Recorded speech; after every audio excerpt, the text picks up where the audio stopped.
Hi, this is Lailani with Pikuni Bigfoot Storytelling Project, and we are here with Lynda Beaudry at her home here in Browning on the Blackfeet Reservation, and she is going to share some of the stories that she has with us. So thank you, Lynda. Well, I had a couple of them that I wanted to share, and the first one was like around 1975, in that time frame, like 75, 76.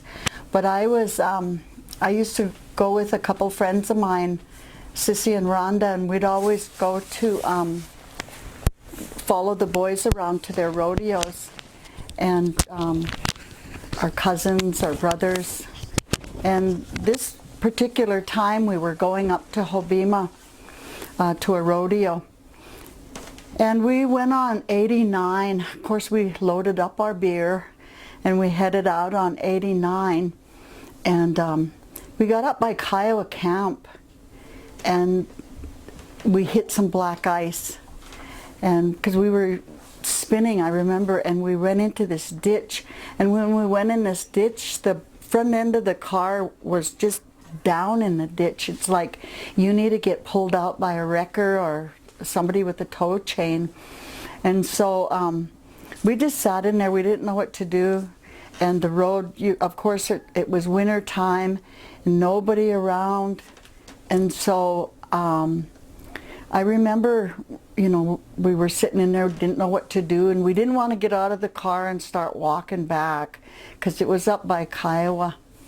So Sissy and Rhonda said, well, we'll get out of the car since you're a smaller one. You could sit in there and, drive it out. And I said, all right. So they got out and they went around the front and they were going to push it out. And they started pushing it, but the wheels were spinning and we weren't going anywhere. And then all of a sudden, we didn't want to like burn up the tires or our gas, use our gas up or do anything to the motor. So we just quit and we're sitting in there and I had this, that's when I used to smoke too.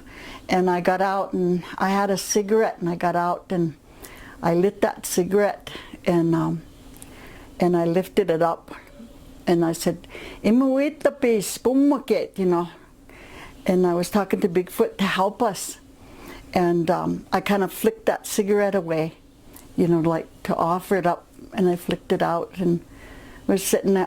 They were sitting in the car and I was standing out there and I was praying. And next thing I said, try to back it up. Just try to back it up. And they were laughing at me because I was really little, I was tiny. And I don't know what happened, but I'm not even kidding you. I went like to get under the car to try to push it up.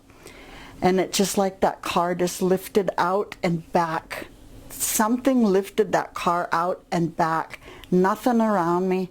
I don't have that much strength to do it by myself. I don't know how I did it or why, but I fell flat on my face in that snow. And those girls got out, their eyes were just big, and we didn't know what had happened.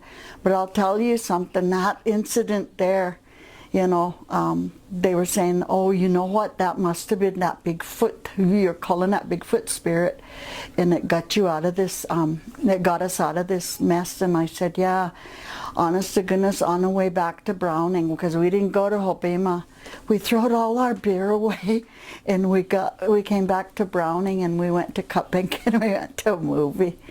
So that was my first Bigfoot story.